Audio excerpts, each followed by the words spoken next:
Pan card हे अतिशय महत्त्वाचं डॉक्युमेंट आहे. त्यामुळे पॅन कार्ड अनेकदा आपल्या खिशात किंवा पर्समध्ये असतंच. पण एखाद वेळा जर पॅन कार्ड हरवलं तर काय करायचं? पॅन कार्ड हरवलं तर सर्वात आधी पोलीस ठाण्यात तक्रार करा. पॅन कार्ड हरवलं असेल तर तुम्ही घरबसल्या पॅन कार्ड डाउनलोड करू शकता.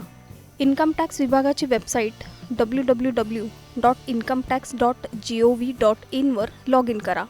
डाव्या बाजूला क्विक लिंकमध्ये इन्स्टंट पॅनवर क्लिक करा. तुमचा पॅन नंबर टाका. पॅन नंबर लक्षात नसेल तर आधार कार्ड नंबर टाका. नियम अटी वाचून ॲक्सेप्ट करा. तुमच्या रजिस्टर्ड मोबाईल नंबरवर OTP येईल. तो एंटर करून कन्फर्मवर क्लिक करा. तुमचे पॅन कार्ड तुमच्या ईमेलवर PDF स्वरूपात येईल. हे पॅन डाउनलोड करा. ही माहिती तुम्हाला उपयोगी आहे का हे आम्हाला कमेंट करून सांगा आणि टाइम्स नाऊ मराठीला फॉलो आणि सबस्क्राईब करा.